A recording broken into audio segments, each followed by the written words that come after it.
পুরুষের সৌভাগ্যের লক্ষণ হচ্ছে চারটি। এই চারটি জিনিস যদি কোনো পুরুষ পেয়ে যায় তাহলে সে অবশ্যই সৌভাগ্যবান, তার মতো ভাগ্যবান আর কেউ হতে পারে না।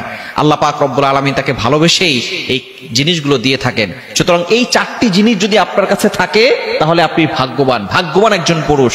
আর এই চারটি জিনিস যদি না থাকে তাহলে কিন্তু আপনি ভাগ্যবান এখনো হতে পারেন নাই। আপনি আরো বেশি আল্লাহর কাছে দোয়া করতে থাকবেন, এবং যদি এরকম নাও হয়ে থাকে তাহলে আপনি বিশেষ করে আপনি যত বেশি পারেন আল্লাহর কাছে দোয়া করবেন, আল্লাহর কাছে প্রার্থনা করবেন। পুরুষের সৌভাগ্যের লক্ষণ হচ্ছে চারটি। নাম্বার 1, 1 নম্বর হচ্ছে নেককার স্ত্রী। আর দুনিয়া কুল্লুহা মাতা, দুনিয়ার সবকিছুই সম্পদ, তার ভিতরে সর্বশ্রেষ্ঠ সম্পদের নাম হচ্ছে নেককার স্ত্রী। আপনার স্ত্রী যদি নেককার হয় তাহলে আপনার দুনিয়াটাই জান্নাত হয়ে যাবে, আর স্ত্রী যদি নেককার না হয় তাহলে দুনিয়াটা জাহান্নাম হয়ে যাবে। সুতরাং যেই পুরুষ নেককার স্ত্রী পেয়েছে, দিনদার স্ত্রী পেয়েছে, সেই পুরুষের থেকে ভাগ্যবান আর কেউ হতে পারে না। নবীজি সাল্লাল্লাহু আলাইহি সাল্লাম এই জন্যই বিয়ের সময় অবশ্যই বিষয়টি খেয়াল করতে বলেছেন যে মেয়েটা দিনদার কিনা, তার ভিতরে রিলিজিয়ন আছে কিনা, ধার্মিকতা আছে কিনা। আমরা অনেক সময় বাহিরের আউট বিউটি দেখে বিয়ে করি, সৌন্দর্য দেখেই পাগল পারা হয়ে যায়। এই সৌন্দর্য বেশি সময় থাকে না। 1 বছর 2 বছর পরে যখন সন্তান 3টা 4টা হয় তখন আস্তে আস্তে সৌন্দর্য নষ্ট হয়ে যায়। কিন্তু ভিতরের ব্যবহার এটা আমরা দেখে বিয়ে করি না। আপনার স্ত্রীর ব্যবহার যদি ভালো না হয়, সুন্দর স্ত্রী পরকিয়া করে, ওই ঘরে কোনো শান্তি আছে? সুন্দর স্ত্রী ছেলেদের সাথে কথা বলে বেলায়, সুন্দর স্ত্রী স্বামীর সাথে ভালো ব্যবহার করে না, এই স্ত্রী দিয়ে স্বামী কি করবে বলেন?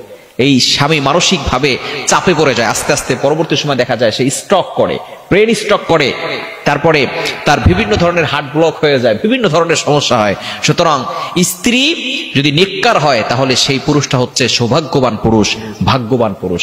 নাম্বার 2, দ্বিতীয় নাম্বার হচ্ছে প্রশস্ত একটি বাড়ি। যদি আপনার প্রশস্ত একটি বাড়ি থাকে, থাকার জন্য সুন্দর একটি বাসস্থান থাকে, তাহলে আপনি হচ্ছেন সৌভাগ্যবান একজন পুরুষ। দ্বিতীয় নাম্বার হচ্ছে একটি যানবাহন, যেটা দিয়ে আপনি চলাচল করতে পারেন। যদি আপনার নিজস্বভাবে একটি গাড়ি থাকে, যে গাড়ি দিয়ে আপনি চলাফেরা করতে পারবেন, আপনার স্ত্রী, আপনার সন্তান, আপনার মেয়ে, আপনার ছেলে সবাই একসাথে চলাফেরা করতে পারেন, তাহলে পর্দা মেইনটেইন হবে। যদি এরকম একটি যানবাহন আপনার কাছে থাকে তাহলে আপনি সৌভাগ্যবান পুরুষ। এবং 4 নাম্বার যে লক্ষণ সেটা হচ্ছে নেককার প্রতিবেশী। আপনার প্রতিবেশী যদি নেককার হয় তাহলে আপনি একজন সৌভাগ্যবান মানুষ। প্রতিবেশী যদি নেককার না হয় তাহলে কিন্তু অবশ্যই আপনি কঠিন বিপদে পড়ে যাবেন। কেননা প্রতিবেশী নেককার হলে আপনাকে সে নামাজের জন্য ডাকবে, সে আপনার ভালো চাইবে। নেককার মানুষরা সবসময় মানুষের ভালো চায়, নেককার মানুষরা কখনো কারো খারাপ চায় না। সৎ মানুষ যারা, সত্যবাদী যারা, তারা সবসময় মানুষের সাথে ভালো ব্যবহার করে, মানুষের সবসময় ভালো চায়। কিন্তু যারা সৎ না, অসৎ মানুষ, যারা নেককার নয়, তারা কিন্তু কখনো আপনার ভালো চাইবে না। প্রতিবেশীরাই কিন্তু আপনার উপর বেশি ক্ষতি করার চেষ্টা করবে। সুতরাং প্রতিবেশী যদি ভালো হয় তাহলে আপনি একজন সৌভাগ্যবান মানুষ। সুতরাং এই বিষয়টি আমরা অবশ্যই খেয়াল করার চেষ্টা করব।